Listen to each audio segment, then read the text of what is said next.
Hi guys, gandang umaga mga palangga. Ayan po ang aming lechon daily guys. Nag-brown na siya. Malapit na din siya maluto. Ang bilis niya maluto dito, no? Galing. So yun po ang aming lechon daily. Ayan, bali nagkatay po ng isang baboy. Tinanggal lang po yung may yung sa may tiyan banda hanggang likod, tapos inalis yung yung mga ribs niya. Yan, 'di ba? Laki din pala, oh. So yun.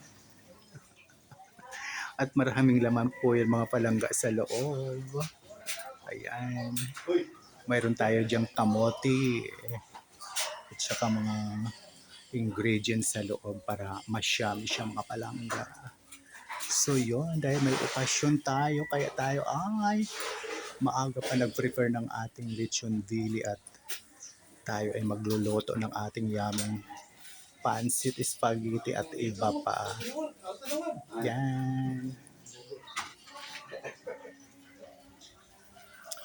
Bilis maluto dahil ang ganda naman talaga ng ating apoy. Ang uling na kahoy po ang ginamit namin ngayon. So yan. Galing. At mayroon pa tayong sinugbang isda. Sariwa din yung mga palangga. Just, may ayan. Para maulam natin ngayong almusalan. Sinabay na namin dyan. Ang ganda ng uling kasi. Kaya ang ganda ng pagkakaluto kaagad ng ating lechon daily mga palangga. Kaya shout out to Ma'am Flor Abby na kumusta dyan sa Davao. Ayan po, mayroon po kami lechon daily dahil may handaan po kami. Ma'am Elina Anong Marasigan, shout out dyan sa Leyte. Ma'am Kilinda Kiliste, shout out naman dyan sa Laguna. Ayan. Ma'am Lady Lemo, shout out dyan sa Manila. Bishikulit. Ayan, sa Kuwait, Ma'am Marian Carion. Yun.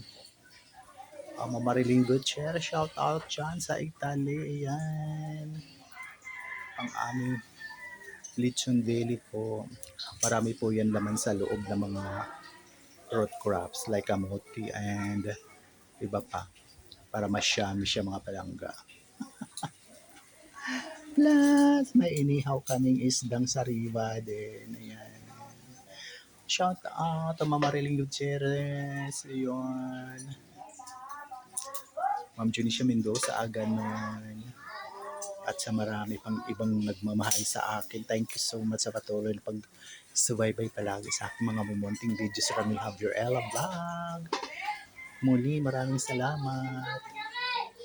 Love you all. God bless us all. Bye for now. Yan.